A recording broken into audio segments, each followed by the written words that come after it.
Isa duraa ergaa Yohaannis isa duraa boqonnaa tokko.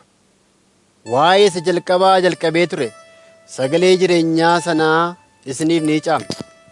Nu isa dhageenyeerra, ija keenyaan isa argineerra, ilaallees harka keenyaan isa qaqqabanneerra. Jireenyichi mul'ifameera, nu isa argineerra, isaafis dhugaa ni baana. Jireenya bara baraa isa abbaa bira ture, nu ittis mul'ifame kana isinitti ni himna. Isinis nu wajjin tokkummaa akka qabaattaniif isa argineef isa dhageenye sanaa isinitti ni himna. Tokkummaa keenya immoo Abbaadhaa wajjin, Ilma isaa Yesuus Kiristoosii wajjinis. Kana hundumaas gammachuu keenya guutuu akka ta'uuf isinii caamna. Waaqayyo ifa, dukkanis matumaa isa keessa hin jiru. Ergaan nu isarraa dhageenyee isinitti himnus isuma kana. Waaqayyo wajjin tokkummaa qabna jennee dukkana keessa deddeebine ni sobna. Akka dhugaa sanaattis hin jiraannu. Akka inni ifa keessa jiru nuyis ifa keessa deddeebine. Nuyi walii keenyaa wajjin tokkummaa qabna. Dhiigni Ilma isaa Yesuus immoo cubbuu hundumaatti nu qulleessa. Cubbuu hin qabne yoo jenne of ni sossobna, dhugaanis nu keessa hin jiru. Cubbuu keenya yoo isatti himanne inni amanamaaf qajeelaa waan ta'eef cubbuu keenya nuuf ni dhiisa. Jal'ina keenya hundumaattis nu qulleessa. Nuyi cubbuu hin hojjenne yoo jenne immoo isa sobduu ni goona, dubbiin isaas nu keessa hin jiru. Ergaa Yohaannis isa duraa boqonnaa 2. Yaa ijoollee ko, akka isin cubbuu hin hojjenneef kana isiniif caafa. Namni tokko illee yoo cubbuu hojjete garuu nama nuuf dubbatu Abbaa biraa qabna. Innis Yesuus Kiristoos isa qajeelaadha. Inni furee cubbuu keenyaati. Cubbuu keenya duwwaafis miti, cubbuu guutummaa biyya lafaatiifis malee. Abboommiin isaa eeguudhaan isa beekuu keenya ni hubanna. Namni ani isa beeka jedhee abboommii isaa immoo hin eegne sobduudha, dhugaanis isa keessa hin jiru. Namni dubbii isaa eegu Waaqayyoon dhuguma akka jaallatu fiixaan baasee ni agarsiisa. Kanaanis isatti jiraachuu keenya ni hubanna. Namni isatti nan jiraadha jedhu immoo karaa Yesuus Kiristoos irraa adeemerraa adeemuun ni ta'aaf. Michoo tokko abboommii moofaa isa durdurii jalqabee isin bira ture malee amma abboommii haaraa isiniif hin caafu. Abboommiin moofaan sun immoo dubbicha isuma isin dhageessanidha. Karaa tokko immoo abboommii haaraa isiniif nan caafa. Kunis isa biratti isin birattis dhugaadha.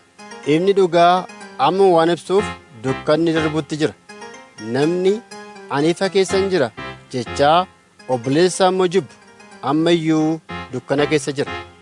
Namni obboleessaa jaallatu ifa keessa ni jiraata. Isa keessas wanti nama gufachiisu hin jiru.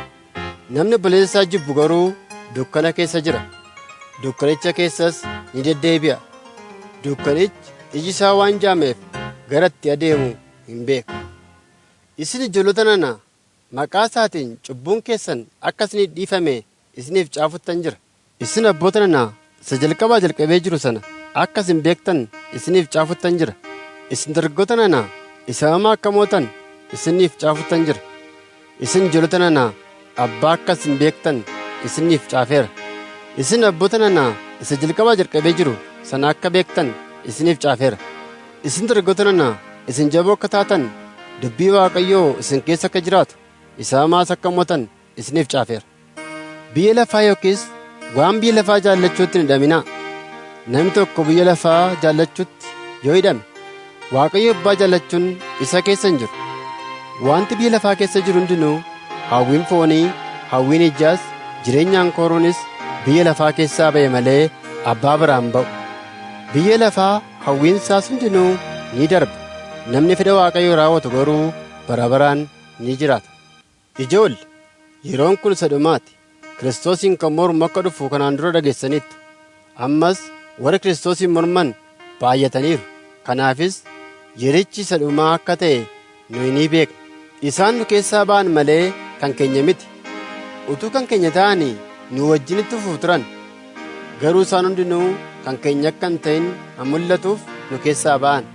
Isin garuu isa qulqulluu sanaan dibamtaniittu. Hundumti keessan beektota. Isin dhugaa waan hin beekneefan isinii caafe miti. Waan isin isa beektaniif dhugaa keessas sobni tokko illee waan hin baaneefan isiniif caafe malee. Isuma Yesuus kun Kiristoos yookiis Masiihicha ta'uusaa ganu malee sobduun eenyu ree? Mormituun Kiristoos inni Abbaaf Ilma ganu isa kana. Namni Ilmicha ganu Abbichaa wajjin firooma qaba. Ilmicha amanachuusaa kan beeksisu immoo Abbichaa wajjinis firooma qaba. Wanti isin jalqabdanii dhageessan garaa keessan keessaa haa jiraatu. Wanti isin jalqabdanii dhageessan garaa keessan keessa yoo jiraate, isinis Ilmichaaf Abbicha keessa ni jiraattu. Abdiin inni abdachiise isa kana, innis jireenya bara baraati. Kanas waa'ee warra karaarraa isin kaachisuutti jiraniifan isiniif caala. Dibanni isin isa biraa fudhattan garuu isin keessa ni jiraata. Inni waan isin barsiisuuf namni biraa isin barsiisuun barbaachisu. Hafuurri isaa inni dibata jedhame kun waa'ee waan hundumaa isin ni barsiisa. Barsiisni isaas dhugaadha. Sobni isa keessa hin jiru. Egaa akkuma inni isin barsiisetti isatti jiraadhaa. Ammas yaa ijoollee ko, yeroo Kiristoos mul'atutti ija jabina akka qabaannu malee guyyaa dhufa isaatti yeelloodhaan akka hin rifanneef isumatti jiraadhaa. Inni qajeelaa ta'uusaa erga beektanii, namni waan qajeelaa hojjetu hundinuu immoo mucaa Waaqayyoo ta'uusaa hubachuu ni dandeessu. Ergaa Yohannis duraa boqonnaa 3. Abbaan jaalala guddaa attamii akka nu argisiise mee ilaalaa. Jaalala kanaan nu ijoollee Waaqayyoo jedhamnee ni waamamna. Dhugumas nu ijoollee isaati. Biyyi lafaa immoo Waaqayyoon waan hin beekneef nu hin beeku. Michoo tokko, nu amma ijoollee Waaqayyooti. Isa booddee immoo maal ta'uuf akka jirru mul'ataa miti. Haa ta'u iyyuu malee yommuu inni mul'atu inni akka jirutti isa arguuf waan jirruuf akka isaa akka taanu beekna. Akka kanatti kan isa abdatu hundinuu akkuma isa qulqulluu sanaatti of ni qulleessa. Cubbuu kan hojjetu hundinuu seera malee ni jiraata. Cubbuunis seera malee jiraachuudha. Kiristoos cubbuu balleessuudhaaf akka mul'ate ni beektu. Inni garuu cubbuu hin qabu. Egaa namni isatti qabamee jiraatu hundinuu cubbuu hin hojjetu. Namni cubbuu hojjetu hundinuu garuu isa hin argine, isa hin beeknes. Yaa ijoollee ko, homtinuu karaa irraa isin hin kaachisin. Inni sun qajeelaa akka ta'e namni waan qajeelaa hojjetu qajeelaadha. Seexanni jalqabee cubbuu waan hojjeteef namni cubbuu hojjetu kan seexanaati. Ilmi Waaqayyoo immoo hojii seexanaa diiguudhaaf mul'ate. Namni mucaa Waaqayyoo ta'e hundinuu sanyii Waaqayyoo waan ta'eef cubbuutti qabamee hin jiraatu. Mucaa Waaqayyoo waan ta'eefis cubbuutti qabamee jiraachuu hin danda'u. Namni waan qajeelaan hojjenne obboleessa isaa hin jaallannes hundinuu kan Waaqayyoo miti. Ijoolleen Waaqayyoof ijoolleen seexanaas kanaan ni beekamu. Ergichi isin jalqabdanii dhageessan wal jaallachuun nuuf ta'a isa jedhudha. Akka Qaayeen ta'uun hin ta'u. Inni kan isa hamaa sanaa ture obboleessa isaas ni ajjeese. Sababii maaliif immoo isa ajjeese? Hojiin ofii isaa hamaa ta'ee hojiin obboleessa isaa qajeelaa waan ta'eef isa ajjeese. Obboloota ko, namoonni biyya lafaa yoo isin jibban hin dinqifatinaa. Nu obboloota waan jaallannuuf du'a keessaa gara jireenyaatti akka darbine beekna. Namni nama hin jaallanne immoo du'a keessatti hafa. Obboleessa isaa kan jibbu hundinuu nama ajjeesedha. Namni nama ajjeese abdii jireenya bara baraa of keessaa akka hin qabne isin iyyuu beektu. Kiristoos lubbuu isaa nuuf kennuu isaatiin jaalalli maal akka ta'e hubanneerra. Egaa nus immoo lubbuu keenya obbolootaaf kennuun nuuf hin ta'a. Namni biyya lafaa kana irratti waan ittiin jiraatu qabu. Dhabaa obboleessa isaatii argee yoo garaatti jabaate jaalalli Waaqayyoo attamitti isa keessa jiraata ree?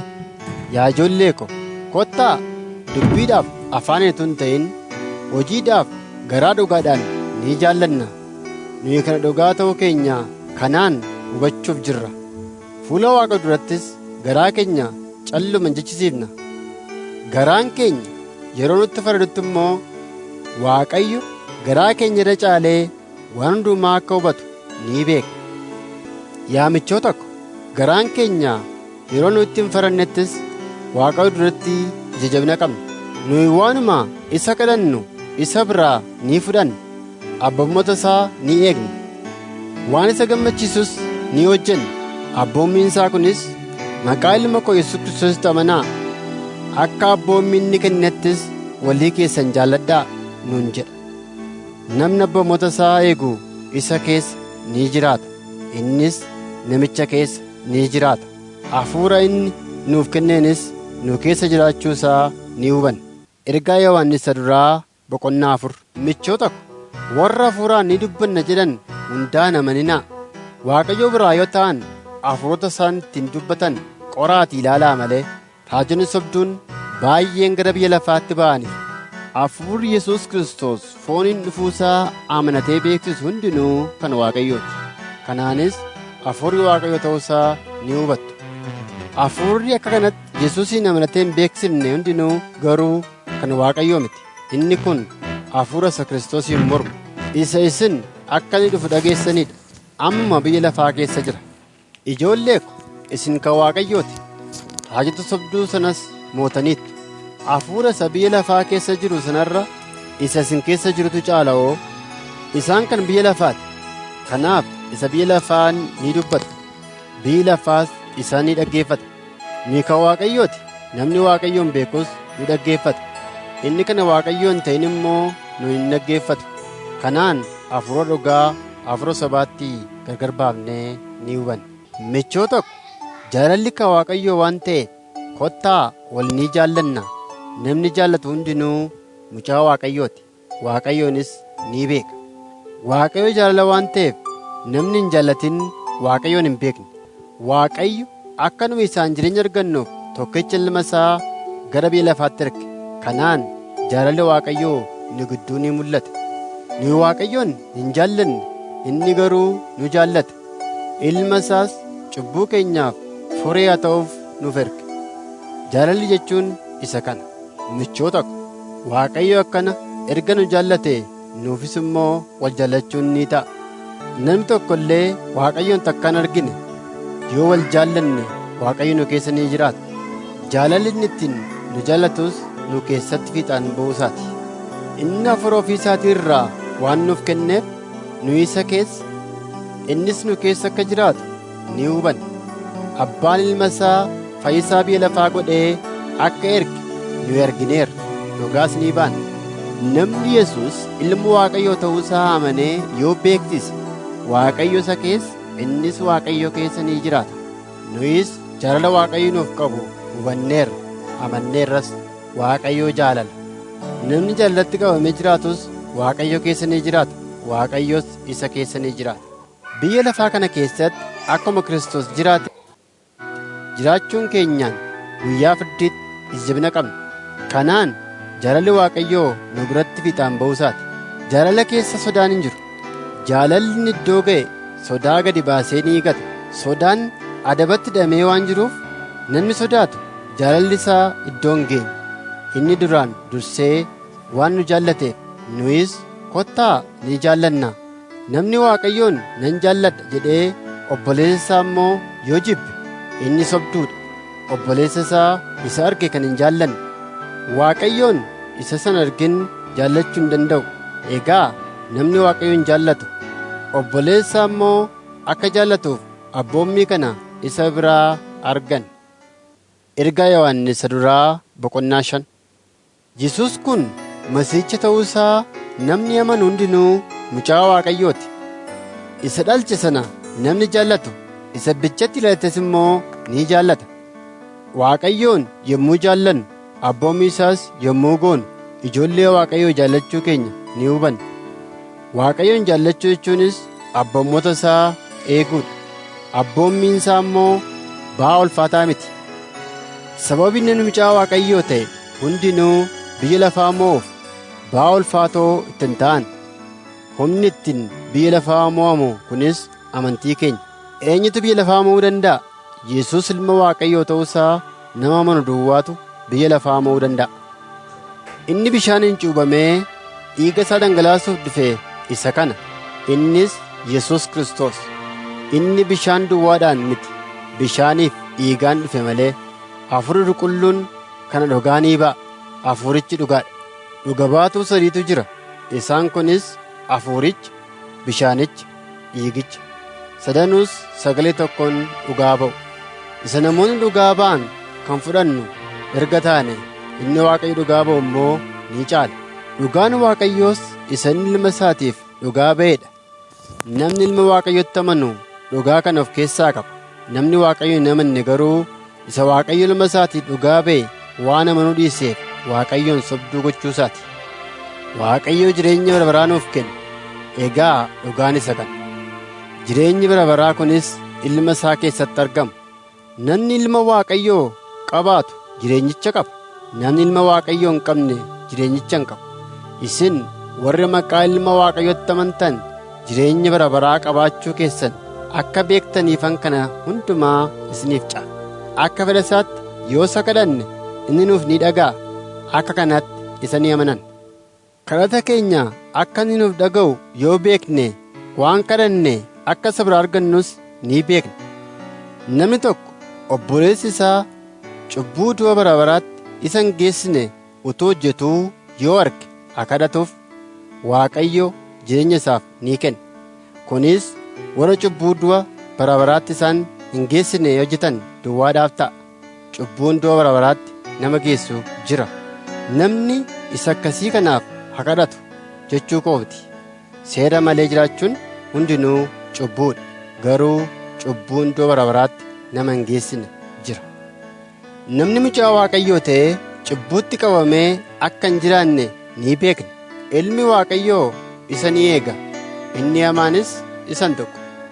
Nuyi kan Waaqayyo akka taane guutummaan biyya lafaa immoo harka isaa hamaa jalaa akka jiru ni beekna. Ilmi Waaqayyoo dhufee isa dhugaa sana baruudhaaf hubannaa akka nuuf kenne nuyi ni beekna.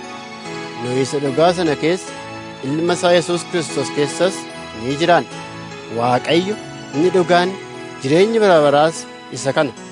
Yaa ijoollee koo waaqayyoolii tolfamaa irraa of eeggadhaa. Ergaa Yohannis erge isa lammaffaa. Ana sammaan guddicha biraa haa ga'u gara haadha warraa ishee fo'amtee fi gara ijoollee ishee warra ani dhugaadhaan jaalladhu. Ana qophaa miti, warra dhugaa hawwatan hundinuu isin jaallatu malee. Jaalalli kunis dhugichi nu keessatti hafee jiru bara baraan waan nu bira jiraatuuf. Ayyaanni, araarri, nagaanis Waaqayyo Abbaa biraa, Yesuus Kiristoos ilma Abbaa biraas dhugaatti jaalattis nu wajjin haa ta'u. Ijoollee kee keessaa kaan akkuma nuyi Abbaa biraa abboomamnetti dhugicha duukaa utuu bu'anii argachuun baay'ee na gammachiise. Yaada warraa abboommii haaraa siif caafuu miti. Garuu nu walii keenya akka jaallan abboommii isa durii jalqabee qabna turre sana si yaadachiisa malee. Jaalala jechuun akka abboommii Waaqayyootti jiraachuudha. Akkasitti akka jiraattaniif abboommiin jalqabaa jalqabdanii dhageessan isa kana. Warri nama wallaalchisan Yesuus Kiristoos fooniin dhufuusaa amananii warri hin beeksifanne baay'een gara biyya lafaatti ba'aniiru. Inni nama wallaalchisu, inni Kiristoosiin mormus isa akkasiiti. Of eeggadhaa. Mindaa guutuu akka argattaniif kanaa achi inni itti dadhabdan hundinuu isin duraa ni bada. Namni barsiisa Kiristoositti qabamuu dhiisee kanarra darbee barsiisu Waaqayyoon of biraa hin qabu. Inni barsiisichatti qabamee jiraatu immoo Abbaa, Ilmas of biraa qaba. Namni barsiisa kana hin fudhanne isin barsiisuuf yoo dhufe garuu mana keessanitti isa hin simatinaa. Nagaa iyyuu isa hin gaafatinaa. Namni nagaa isa gaafatu hojii isaa saamaatti hirmaachuu isaati. Kanan isiniif caafullee waan baay'een qaba. Garuu gammachuun keenya guutuu akka ta'uuf qalamiidhaan waraqata irratti isiniif caafuu hin barbaanne. Ani dhufee wal arginee afaaniin isinii wajjin haasa'uu nan abdadha. Ijoolleen obboleettii kee ishee fo'amtee nagaa siif dhaamu. Ergaa Yohannis erge isa sadaffaa. Ana sammaan guddicha biraa haa ga'u gara Gaayoos jaalatamaa isa dhugaadhaan jaalladhu.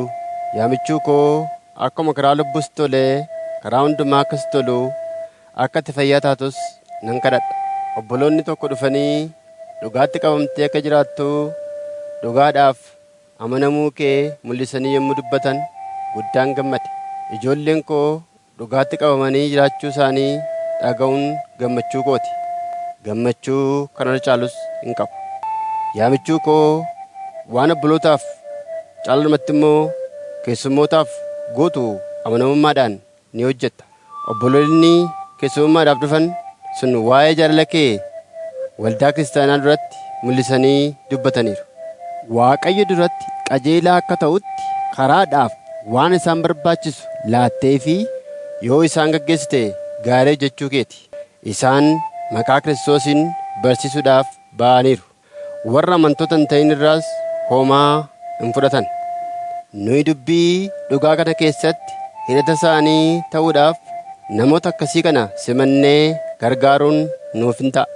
Ani waldaa kiristaanaatiif waan tokko caafeera. Diyootireefis inni gaggeessituu ta'uu barbaadu immoo nu hin dhaga'u. Egaa yoon dhufe waan inni hojjetuu fi isani dubbii hundee hin qabne maqaa keenya balleessu hundumaa nan kaasa. Kunumtuu isa ga'uu didnaan ofii isaatii obboloota warra diidaa dhufan dhaga'uu dide. Warra obboloota kaan dhaga'uu barbaadan immoo dhowwe. Waldaa kiristaanaa keessaa ni baasa. Yaa michuu koo waan hamaa hin akkeessin, waan gaarii akkeessi malee. Namni waan gaarii hojjetu kan Waaqayyooti. Namni waan hamaa hojjetu Waaqayyoon hin argine. Namoonni hundinuu waa'ee Demexiroosiif waan gaarii mul'isanii ni dubbatu. Ija dhugaa durattis waan gaariitu dubbatamaaf. Nus immoo kana mul'ifnee ni dubbanna. Atis inni nuyi mul'ifnee dubbannu kun dhugaa akka ta'e ni beekta. Kanan siif caafullee waan baay'een qaba. Garuu biiriidhaaf qalamiidhaan siif caafuun barbaadu. Afaaniin walii wajjin akka haasofnuuf dafee si arguu nan abdadha. Nagaan siif haa ta'u. Firoonni kee nagaa siif ergu. Tokkuma tokkoon maqaa dha'iitii firoota keenyatti nagaa nuuf himi. Ergaa Yihuudaan erge. Ani Yihuudaan garbichi Yesuus Kiristoos obboleessi Yaaqoob, isin warra waamamtanii Waaqayyo Abbaadhaan jaallatamtanii Yesuus Kiristoosiin eegamtaniif kana caafuu kooti. Araarri, nagaan, jaalallis isiniif haa baay'atu.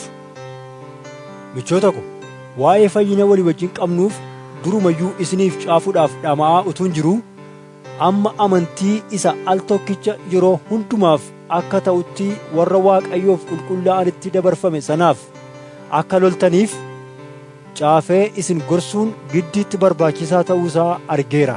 Warri Waaqayyo malee jiraatan ayyaana Waaqayyoo keenyaa argachuun gadhiisitti jiraachuudha jedhanii yaada isaanii diddiiranii Gooftaa keenya Yesuus Kiristoosiin isa kophaasaa gooftummaa qabus gananii lo'anii nu gidduu galaniiru. Isaan kun wanta yakka isaanitti mursiisu kana jalatti duraan dursanii caafamaniiru. Isin waan ani amma isiniif caafuuf jedhu hundumaa hin beektu. Haa ta'u iyyuu malee ani isin yaadachiisuu nan barbaada. Innis gooftichi saba isaa al tokkicha biyya Gibxii baasee akka isaan oolche. Booddee immoo warra isatti hin amanin sanaa akka balleesseedha. Isa Waaqayyo ergamoota warra aboo isaanitti kennamerra darbanii lafa taa'umsa isaanii gadhiisan funyoo hidhaa bara baraatiin dukkana jalatti hidhee firdii isa guyyaa guddaa sanaaf isaan eeguu yaadadhaa. Akkuma ergamoota sanaa immoo warri mandaroota Sodoomiif Gomoraa, warri mandaroota naannoo sanaas halalummaa keessa ba'anii ejjummaadhaaf warruma akka isaanii nama hin ta'in duukaayyuu in adeemu turan. Isaan adaba ibidda bara baraa fudhachuudhaan wanta warra akkasii irratti dhufuuf jiru agarsiisuudhaaf fakkeenya ta'aniiru. Akkasuma immoo warri lo'anii nu gidduu galanii yaada isaanii abjootan immoo xurii foon isaaniitti in dibu. Gooftummaa Waaqayyoo isaan irraa qabu in dagatu. Warra akka ergamootaa Waaqa keessatti ulfina qaban in arrabsu.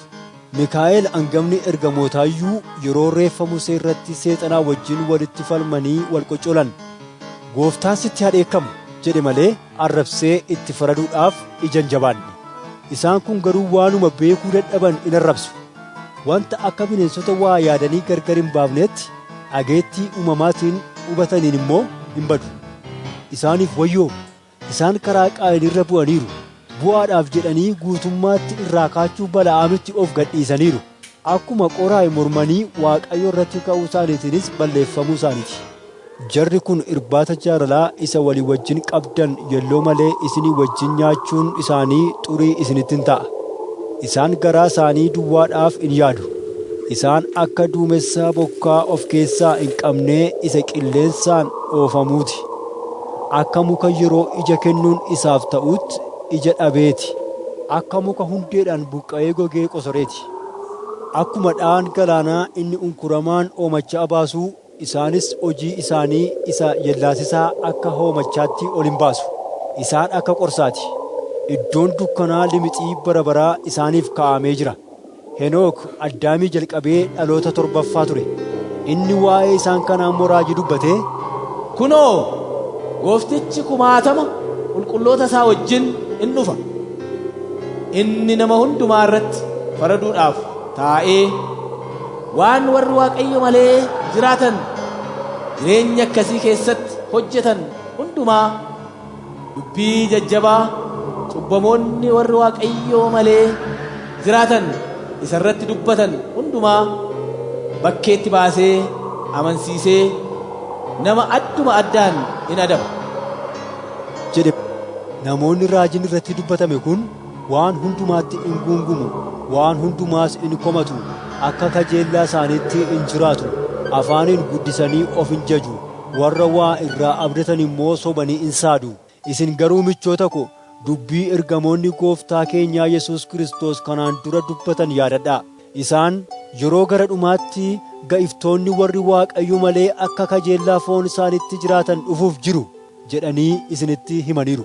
Warri dhufan kun gargar ba'uu in fidu, yaada foonii jalas of hin galchu, hafuuricha of keessaa hin qabani. Isin garuu michoota ko, amantii keessan isa hundumaa caalaa qulqulluu irratti dhaabamaatii cimaa. Hafuura qulqulluudhaan geggeeffamaatii kadhadhaa. Jaalala Waaqayyoo keessatti of eegaa. Araara ittiin gooftaan keenya Yesuus Kiristoos jireenya bara baraatti isin geessu eeggadhaa. Warra maman gara laafina agarsiisaa. Warra kaan ibidda keessaa butaatii oolchaa.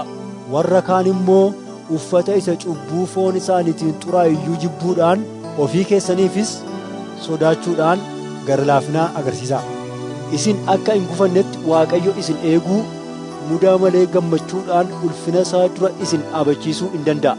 Waaqayyo Fayyisaa keenya isa tokkichaaf karaa gooftaa keenyaa Yesuus Kiristoos ulfinni, guddinni, aangoon, gooftummaanis lakkaa'amuu baraa fuula duraa jalqabee ammas bara baraanis haa ta'u. Ameen. Mul'ata Yohaannisitti mul'ate. Mul'ata Yohaannis boqonnaa 1. Kun mul'ata Yesuus Kiristoos isa inni ittiin wanta dafee ta'uun irra jiru hojjettoota isaatti argisiisuudhaaf Waaqayyo biraa argateedha. Inni ergamaa isaa Waaqarraa ergee kana hojjetaa isaa Yohaannisitti beeksise. Yohaannis wanta Waaqayyo dubbate Yesuus Kiristoos isaaf dhugaa ba'uusaa hamma dhaga'eef hamma arge dhugaa ba'eera. Barri kun itti raawwatamu waan dhiyaateef namni isa inni dhugaa ba'e kana dhageessisee dubbisu warri dubbii raajii dubbatame kana dhaga'anii wanta isa keessatti caafames eegan attama gammadan. Ani Yohaannis waldoota kiristiyaanaa 7 kutaa biyya Esiyaa keessa jiraniif kana caafuu kooti. Ayyaan nagaanis Waaqayyoo isa jiruu, isa turee, isa dhufuuf jiru biraa, hafuurota 7 teessoo isaa dura jiran biraa, Yesuus Kiristoos biraas isiniif haa ta'u jedheen nagaa koo isiniif nan dhiyeessa. Yesuus Kiristoos dhuga baatuu amanamaadha. Inni warra du'an keessaa hangafa ta'ee kaafame. Mootota lafa kanaas ni abbooma. Inni nu jaallatee dhiiga isaa isa nuuf dhangalaaseen cubbuu keenyarraa nu fure. Isa mootummaadhaaf Waaqayyo abbaa isaatiif luboota akka taanu nu godhatee sanaaf ulfinniif aangoon bara amma bara baraatti haa ta'u. Ameen. Kunoo inni duumessaa wajjin dhufu jira. Iji hundinuu isa laaluuf jiru. Warri isa waraananis immoo isa arguuf jiru. Gosi nama lafaarraa hundinuu isaaf ni wawwaatu. Eeyyee akkasuma ni ta'a. Waaqayyo gooftichi inni jiru, inni turee, inni dhufuuf jiru, inni hundumaa danda'u. Ana alfaadha, omeegaadhas jedha. Kana jechuun ani isa duraati, isa booddeetis. Ani Yohaannis obboleessi keessan rakkina keessaa, mootummaa keessaa, obsaan Yesuusii wajjin hafuu keessaas isinii wajjin nan hirmaadha. Dubbii Waaqayyoo duukaa, wanta Yesuus dhugaa ba'e duukaas waanan bu'eef biyya bishaan keessaa ishee Phaaxmoo jedhamtu tokkotti nan geeffame. Guyyaa gooftaa jedhamee beekametti ana hafuuraan guutameen booddee kootiin sagalee guddaa, sagalee malakataa fakkaatu tokko dhaga'e. Sagalichis, waan argaa jirtu akka inni macaafa ta'utti caafi. Isas waldoota kiristaanaa mandara Efesoon, mandara Simirnaa, mandara Phergaamoon, mandara Tiyaatiraa, mandara Sardees, mandara Filadelfiyaa, mandara Laawodooqiyaa jiran torbaniif ergi. ani sagalee dhaga'een kanatti dubbatu ilaaluudhaaf garagale. Yommuun garagales baattuu ibsaa warqee irraa hojjetame torba nan arge. Baattuuwwan ibsaa sana gidduu immoo ilma namaa kan fakkaatu tokko uffata gadheeraa miilla bira ga'u uffatee waan takka hidhata warqeenis qoma isaa hidhatee ture. Rifeensi mataasaa akka rifeensa hiddamaa yookiis akka cabbii ni calaqqisa. Iji isaas akka barbadaa ibiddaati. Miilli isaa akka sibiila diimaa isaa boolla ibiddaa keessatti baqfamee ifuuti. Sagaleen isaas akka sagalee ursaa bishaanii baay'eeti. Harka isaa mirgaa keessaa urjoota torba qaba. Afaan isaa keessaas billaa qara qabeessa gar lamaan qarametu ba'a. Fuulli isaas akka biiftuu saafaanii ifa. Yommuun isa argee akka nama du'ee miilla isaa jalatti nan kufe. Inni immoo harka isaa mirgaa anarra kaa'ee, hin sodaatin, inni duraa, inni booddees ana, inni jiraatus ana. Takka illee du'een ture, amma garuu kunoo baraa hamma bara baraatti jiraachuuttan jira. Du'a irratti, balbala iddoo warra du'anii banuu irrattis ani gooftummaa qaba. Ammas wanta amma ta'utti jiru, wanta kana booddees ta'uuf jirus isa argite caafi. Hiikaan urjoota torban harka koo mirgaa keessatti argite, akkasumas baattuuwwan ibsaa warqee irraa hojjetaman torbanii dhokataa ture. Amma garuu urjoonni torban ergamoota waldoota torbaniiti. Baattuuwwan ibsaa torbanis waldoota torban sanatti in hiikamaa jedhe.